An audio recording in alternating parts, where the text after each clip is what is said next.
What's up, ladies and gentlemen of the internet? We've been doing some digging into some balance issues in Overwatch, and one of the things that has been popping up is Symmetra. A lot of people are complaining about where she is in the meta. There's some confusing stats, and we've been talking about whether or not she's gonna get a rework. This is your guide, Raded, and we're gonna cover all of that today.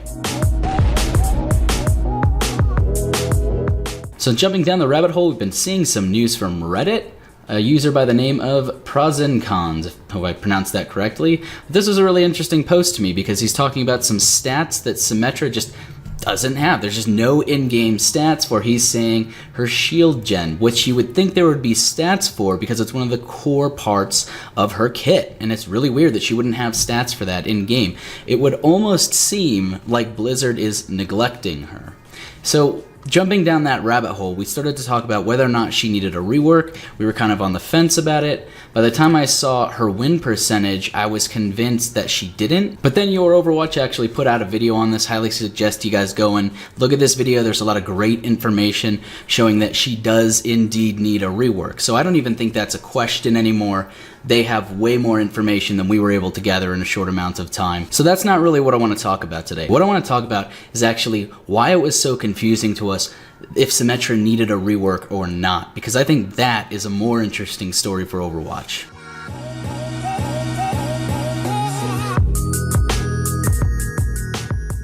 So the most confusing stat when you're looking at Symmetra is her win percentage. It's extremely high, and Your Overwatch does a great job of breaking down why that is.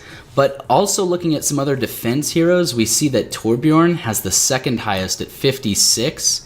And what I was really doing is exploring why it is the case that these two heroes have such a high win percentage. And I think it's really simple. I think that players pick these two characters situationally. But breaking that down into what it actually is, it means that they're picking these characters specifically to work with a team. And more often than not, that's why players are going to pick these two characters in particular. And I really think these two turret building defense heroes can tell us a whole lot about why sometimes Overwatch just does not feel balanced, or it feels broken. However you want to say it, it just does not feel like the game is where it should be a lot of the time, especially when you're playing competitive and you got a team that felt like they were really bad. Probably what happened is those individual players weren't actually bad, they just weren't playing together as a team. And funny enough, if they would have picked a hero, if they were on defense, say, like Symmetra and Torbjorn, they probably would have been playing better as part of your team composition. And that's really where the rubber hits the road when it comes to what's wrong with Overwatch. If your game did not feel good, ask yourself, did I play as part of a team? And this also ties into other issues like one trick. The biggest problem that Overwatch is facing right now is how do we get players in this community to play as a team, to understand that the point of the game is to win. Okay, you come in here to have fun. Sure, that's fine. But the objective of the game is to win.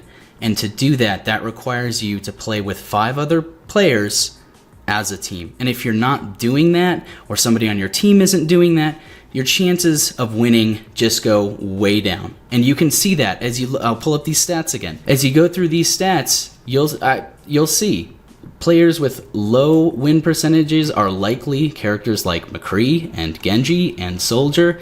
Characters that can feel like you can just go off on your own and be a badass. But if you're doing that, you're not playing as a team and you're more likely to lose. But then if you go to heroes like Orisa and Symmetra and Torbjorn, you're more than likely not going to go off on your own because you don't really have the kit to do that.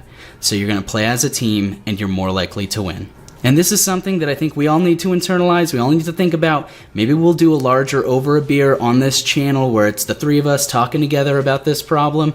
I just thought it was really interesting what this research got us and some really good insights. I look forward to what Blizzard is going to do about this problem because I know that they're thinking about it, particularly when it comes to competitive. It's not an easy problem to solve at all, but there's definitely going to be more to come. And you can bet that we're going to be following this on this channel as it evolves. This is Raded. I want to thank you all for watching. Let us know what you think in the comment section below. Signing out. Hey, it's Radit here. Don't forget to hit that like button and subscribe as well. It really helps out the channel. We put out multiple new videos each week and we appreciate all of your support. Thanks for watching, everyone, and cheers.